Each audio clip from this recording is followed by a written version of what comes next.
know, how we grew up, our role in the family. I think that's how it was for me, because, you know, it's not just a male thing. Like, I also have clients who are very in touch with like what they feel, and they're very good at communicating. They're also very good at asking questions, not just to their partners, but anybody. Just gathering the extra information to help resolve something, and that's a very effective and productive way to resolve something. I talk about questions a lot because it's everything. So yeah, like, if anybody relates to this, just why we've become these peacemakers, like that's this role that we've assigned to ourselves. And I guess that would mean that we were often in the presence of like fights, or, you know, we got like punished a lot maybe, or you know, just we witnessed things in the household that scared us, and like, you know, we've become people who are, I don't know, I guess there's like peacemakers, and then there's like people pleasers. I don't know if that's the exact same thing. I don't think it is, because I feel like I am both. I've had to like address both things in myself over the years, just recently actually. Like, this is very recent discoveries for myself. But when other people talk to me about it, when my clients talk to me about it, I truly relate, and I really deeply feel for you in those moments, because I know what that's like. But it's not a matter of like, you know, that nothing bothers you guys. It's that I don't know if y'all know how to like communicate what you feel, because you also like, it wasn't safe maybe for you to even understand what you felt back then, because why would it matter anyways? Like, you didn't want to rock the boat. You might as well kind of block that off from even yourself and kind of adapt, you know, which is a skill. I think being adaptable is a very overlooked skill. I think it's amazing to be someone who's adaptable, but you know, there's like good things and bad things about that. So, you know, for example, I had a client who, he was, you know, saying that same thing, that he's chill and he just doesn't want to argue with his partner. But it's funny that like it does get voiced to me. So like, clearly it is a problem, and clearly it does sit with you, because this wasn't an issue that had happened that day. And he said, you know, he works, and I don't know if she works. She might work, but they also have a kid together. And I guess she's been wanting him to be home more to help out. And she suggested that he get this other job, which would have, I don't know, maybe it had benefits, and like it was a better, well, he said it wasn't a better paying job, but the hours were better for like being able to help out and be home more, be present with the family. And this is someone who I don't know much about the girlfriend. So, I mean, I'm just basing this off of his side. But I have noticed in him, and I've even told him this before, like, that he isn't really the greatest at communicating, because I'm even having to like struggle to like get a word out of him, and like I have to ask like very just not just basic questions, but just I have to like really dig for the details, otherwise he doesn't really have them to say. And sometimes that's the case. Like, sometimes it's not just that people are very tight-lipped and like don't want to share. I honestly think sometimes they just don't know how to like talk about the important things of a situation, you know? Anyway, I think that those are the people who really could use the tools and the, like, you know, just a little bit of guidance about how to communicate certain things. Otherwise, you know, everything is just going to look like a scary concept, like feeling your feelings. No way in hell does anybody want to do that. And I can relate to that too. So he said that his girlfriend suggested he get this job, and I was like, well, how did you respond to that? And then he said that he just kind of like shrugged or agreed, but like barely responded. Which I can totally see him doing. Like just an unclear response. And then she, maybe the next day, she was on the computer and she was doing the application for him. And she asked him for his social security number, and he was like across the room or something. And he said it really fast. And she had to ask him to repeat it. And then he like said it fast again, or he was annoyed by that. He was like, why couldn't she just hear it the first time? And I was like, what? I was like, you did that on purpose though, right? Like, that you like responded in that way on purpose. And he was like, I don't know. And I was like, did it bother you that she was filling out that application? He said, kind of. I said, did it bother you that she even suggested this job in the first place, like the day before? He said, yeah, a little bit. And I was like, okay, why? And he was thinking it over and he didn't say anything. And I was like, is it because you don't want to be at home more? Like, you don't want to be there to help out more? Is it because you want to be the one to like find the job on your own? Is it because you like really, really love your job? You love what you do? And so I'm just like, like, and he actually ended up agreeing with all of it, except for that last one. He doesn't absolutely love his job, but he does like the hours because he doesn't want to be home. Okay. So let me just say, if he were to approach her with his like truth, like, I just don't want to be home more, and like, because you aggravate me, I can see how a man or anyone might think that that's like them being vulnerable and like saying a hard thing and being like authentic and talking about your feelings.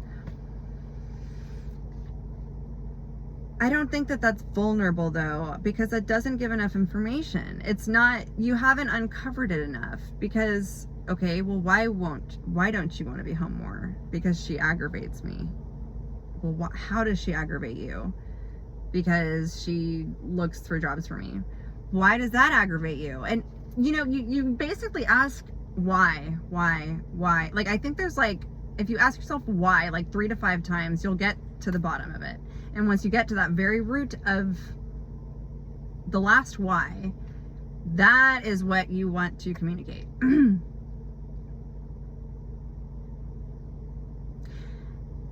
And I'm talking just from like my own experience. Like, this stuff is not like written in books. I don't know I'm not a relationship expert. And, but I have learned a lot from relationships of all kinds.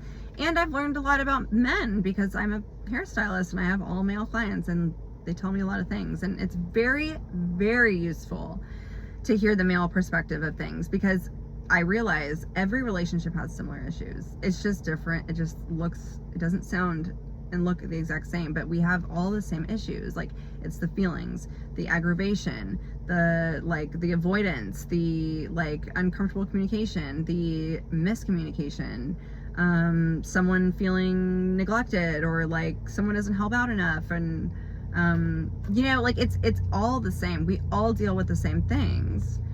And that's what I've really learned the most, because when you can see the problems as like this other thing that is really related to a feeling, and it's not so much about just like someone doing something wrong. And I've said this probably in all of my other videos. I'm kind of a broken record with this right now, but I do think that everything really relates back to this. And I think that the more we can like relate to a story of someone else's and then connect these dots and understand like what really is at the root of these things, I really think that it'll be so useful for men. I mean, I really am talking mostly to the men out there, because they're the ones who I speak to the most, and they're the ones who seem to have they just don't know where to begin. And they don't, like, they just see it as way too much. They see it as like someone needing too much from them. But it's like, if you're honest with yourself, have you run into these same types of things with your past relationships or with anyone? Like, I can guarantee you that you have. Like you probably hit the same walls. It just looks different. It sounds different. The circumstances are different, and it's a different person. But notice the feelings, the patterns of like how you feel internally. And even if you feel like it's always the other person's fault, can you at least see that you choose the people that are creating this stress or, you know, these similar problems in your life? Because not everybody creates that. Some people are very, very great at communication. Some people are very tuned in with what they feel, but in a very healthy way, to where like problem solving is very rational. It's calm. We can even say it's a little logical. I mean, I don't know. I think relationships in general, conflict in general, it's not logical. A lot of times it's not very logical. Everything is led by a feeling. And even if we're choosing something based on our own logic, it's still based on the whatever outcome we're wanting. We're wanting that feeling. And when we're avoiding a certain outcome, we're avoiding the feeling of that negative outcome. We don't want to feel rejected. We don't want to feel, you know, punishment, I guess, you know, for speaking up about something. Like, what kind of consequences will that create? It's going to make us feel bad. You know, or like we don't want to hurt their feelings, or we're afraid of like, just, you know, maybe they'll just leave us. And, you know, it's not that we're fearing being single. We're fearing the feeling that being single would, I mean, if a person is like, the issue is not about being single. It's about how it makes you feel when you are single. And that's different for everybody, because some people are thriving when they're single. It just depends. But yeah, I felt like that was like a perfect story as an example, because it was a very simple situation, but so many like blank spaces, just so many like, and how much it took for me to like get him to fill in those spaces. And like, I wasn't trying to even make him feel like dumb in any way at all. I didn't even see it that way. The story wouldn't have made sense otherwise. And, you know, like, and I'm sure that guys sometimes who struggle with this, a lot of it doesn't make sense to them. And that's why they don't say anything, because they don't know how to work it out or approach it or communicate it. I think that like, communication is also a superpower. It's so powerful. I mean, and people who are adaptable and who have great communication skills, and who ask really good questions, who just ask the right questions, those people stand out. They stand out. And I know, because like, you know, today, like my last client of the day, I'm gonna say his name, Jacob. I usually don't say their names, but Jacob, shout out to Jacob, because I love it. Like, our conversations are so real and like kind of deep, but like real. I mean, they're real life stuff. They're real life things that we're talking about. And being deep and real does not have to mean like sad or negative or anything. It's just like, humans are deep, man. Like, things are not just at the surface. And I love being able to like talk to people who have that depth. It's great conversation, and it's impactful. I feel like both people walk away with like a little more knowledge than before. And also that creates connection as well. Because, you know, I heard once, I forget what this guy's name is, but I heard him on a podcast. I've heard him other times before. He's a writer. He's written a lot of books. And he said, do you notice how you can talk to one person and feel like you are so boring and you don't know what to talk about? But like we feel we are the boring one. But then we go and move to this other person and talk to this other person. They could both be strangers. Like we just met them. The first person makes us feel really fucking boring. And then the second person makes us feel like we are so interesting. And we always think it's just about ourselves and our mood. I mean, most times it is about ourselves and our own mood, but it's about like, I mean, we're all very intuitive. We know, like, when a person has explored the things that they've been through and like how they feel and like they've gone to the depths of themselves in order to pull themselves out of like really hard times, really hard places. Like people who have really experienced like rock bottoms and been completely alone in it. Like those are the people who are just, they're inspiring, but they're deep and they make you feel very interesting. Even if you're a person who hasn't explored much of yourself like that, and if you haven't hit rock bottoms, if you haven't gone through like really, really tough times by yourself, I bet you they'll still make those people feel really fucking interesting because they're really deep and they can help you as the person who hasn't gone through much. They can help you just have like a deeper perspective of things. The conversation is still deep. I don't know, but sometimes it's not that way because I don't know. I guess it depends how much the other person is like open to thinking differently. An open-minded person is also like pretty incredible to talk to. I love that. Very strong qualities, very strong, I don't know, I really value those things in people. It stands out, it truly stands out. So yeah, I guess the takeaway here, if you could just take away like one thing from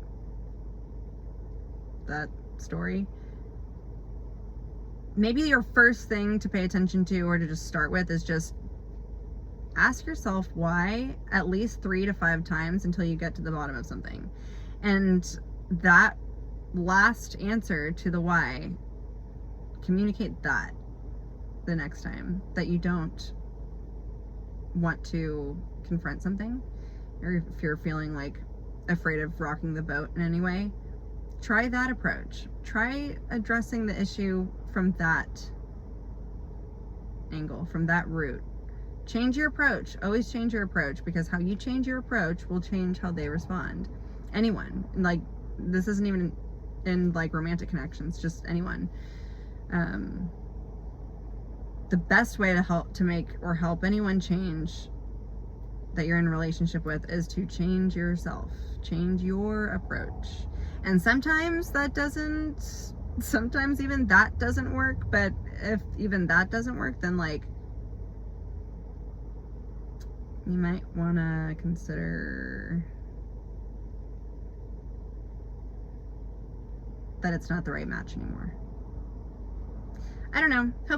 I hope that helps. I feel like it's a pretty simple tool. Why? And then when you can't ask yourself why anymore, when there's no more answers, there's your answer. That last answer to the why.